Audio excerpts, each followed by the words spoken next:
जय हिंद, भारत माता की जय, वंदे मातरम, वंदे मातरम, वंदे मातरम। मैं गुरु रहमान अदम्य गुरुकुल प्रेमा फाउंडेशन से सबसे पहले और सबसे तेज आपके पास एक सूचना लेकर आया है कि बिहार कर्मचारी चयन आयोग की ओर से प्रथम इंटर स्तरीय परीक्षा की काउंसलिंग का इंतजार कर रहे अभ्यर्थियों के लिए बहुत बड़ी खबर लेकर आया है अदम्य गुरुकुल प्रेमा फाउंडेशन। आपको बता दें कि विभिन्न विभागों में 13,120 पदों पर नियुक्ति के इंतजार कर रहे अभ्यर्थियों की टाइपिंग और आशुलिपि लेखन परीक्षा दे चुके अभ्यर्थी अब काउंसलिंग की तिथि का इंतजार कर रहे हैं।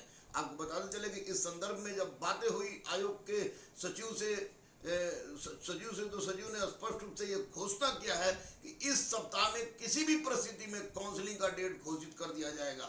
यानी कि ये बहुत बड़ी खबर है इंटर स्तरीय छात्रों के लिए जो प्रेमा फाउंडेशन आप लोग को दे रहा है कि इस सप्ताह किसी भी परिस्थिति में काउंसलिंग की तिथि घोषित कर दी जाएगी। इसके लिए 2 फॉर्मल मीटिंग भी हो चुकी है। साथ ही साथ यह भी कहा गया है कि 2016 में जिन छात्रों ने फॉर्म भरा था उनके बारे में अभी निर्णय नहीं लिया गया है।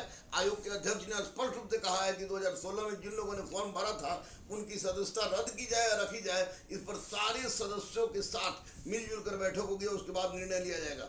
लेकिन साथ ही साथ ये भी बता दें कि आपको कितने फीसदी बच्चों को बुलाया जाएगा और 2016 वाले को रखा जाए कि नहीं, इस पर आयोग ने कुछ भी बोलने से इनकार कर दिया। लेकिन आयोग के द्वारा इतना स्पष्ट रूप से कहा गया है कि इस सप्ताह में किसी भी परिस्थिति में काउंसलिंग की तिथि घोषित कर दी जाएगी। इतना ही नहीं, आयोग के द्वारा यह भी कहा गया कि अगर बच्चे चिंतित न हो क्योंकि जब तक काउंसलिंग की तिथि इस सप्ताह में घोषित करने के पश्चात किसी भी परिस्थिति में जब तक पूरा सीट यानी 13,120 सीट भर नहीं जाता है तब तक अंतिम परिणाम घोषित नहीं किया जाएगा। आपको ज्ञात हो कि अदम्य गुरुकुल और प्रेमा फाउंडेशन सबसे पहले और सबसे तेज अंदाज में आपके घबराहट को दूर करने के उद्देश्य से लगातार भिड़ा हुआ है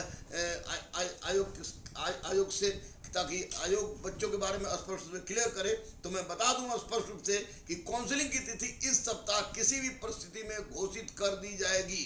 काउंसलिंग की तिथि किसी भी परिस्थिति में इस सप्ताह में घोषित कर दी जाएगी, ऐसा कहना है आयोग के अध्यक्ष और सचिव महोदय का। साथ ही साथ 2016 में जिन्होंने फॉर्म भरा था उसके बारे में भी आयोग के अध्यक्ष ने कुछ कहने से इनकार कर दिया और स्पष्ट कहा कि ये इसका निर्णय आयोग के सभी सदस्यों के साथ मिलजुल कर लिया जाएगा और कितने फीसदी रिजल्ट दिया जाएगा इस पर भी आयोग ने बोलने से इनकार कर दिया और कहा कि कितने फीसदी लड़कों को बुलाया जाएगा, इस पर आयोग ने बोलने से इनकार किया। लेकिन ये स्पष्ट रूप से कहा कि जब तक पूरा सीट भर नहीं जाता है तब तक अंतिम परीक्षा फल प्रकाशित नहीं किया जाएगा। हम बताते चले कि काउंसलिंग की तिथि जो 13,120 पदों के लिए है वह इस सप्ताह किसी भी परिस्थिति में उसकी घोषित कर दी जाएगी। काउंसलिंग की तिथि कब होगी ऐसा कहना है आयोग के अध्यक्ष और सचिव महोदय का।